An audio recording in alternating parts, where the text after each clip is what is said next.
Alongside head volleyball coach Dan Ahiers, I'm Michael Watring here on seeandeagles.com. Coach, I don't know if you've really had a chance to get settled in much with all the travel and stuff you've had to do. How have your first couple months been here in Mossy Creek? It's been fantastic. What absolutely drew me here to Carson-Newman and to Jeff City is the family-like atmosphere and how nice and friendly everybody was and how willing everybody is to help you out. And that's what I really appreciate, and that's why it's been so easy for me. How difficult is it with the regimen change, maybe changing some things about the culture, the style of play and that stuff? How difficult has that been in the limited time you've been able to work? I thought it was going to be a lot tougher. The girls have been really hungry to learn, really hungry to learn the system that we're implementing, and just their culture and who they are really says volumes about them because they've been amazing. They've done everything I've asked and more. They've helped with recruiting. They've helped with, changing our culture. We've just done, everything. It's been perfect. And the spring season, you've had opportunities to travel east a little bit, play some D1 schools there in the mix. How would you assess your team's play in those matches? I think it's been great this springtime. We set up 3 spring tournaments for ourselves. The first one, we didn't do very well at all. We actually got beat by a couple of NAIA schools, a couple of D2 schools. But it was kind of a process. And then our second tournament, we got a lot better. We beat everybody we should beat, and we got beat by a couple of better schools. And then our third spring tournament, we went and played at ETSU, and we beat them. We beat Winthrop, and we beat Tusculum, and they're in our conference, so that was also really nice.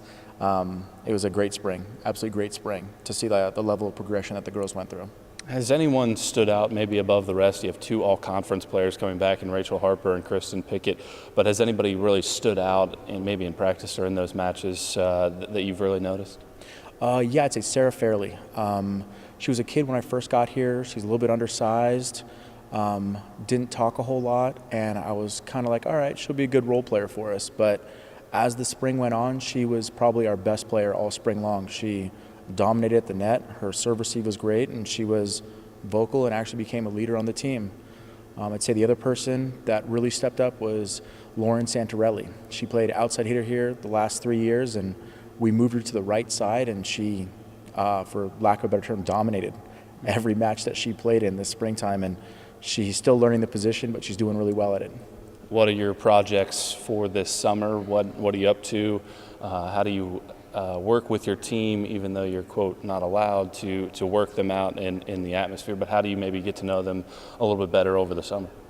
It's a great question. We have 3 or 4 girls that will be here all summer long. That'll be weight training, conditioning, and then 3 or 4 other girls that'll be in and out throughout the summer, weight training, conditioning, playing open gyms, playing a lot of beach. The girls are signing up for a lot of grass and sand tournaments, and so any way I can, I'm helping them out that way. Obviously, you can't coach them a whole lot during the summer, but just getting to know them better, just helping them out, just really connecting with the players that are here, and then the players that are away, just keeping them on track of what they should be doing, making sure they don't turn into vegetables over the summer. Thanks for your time. Enjoy the summer. We'll talk to you in August. Thank you. For head coach Dan Ahiers, I'm Michael Watring, and you're watching seeandeagles.com.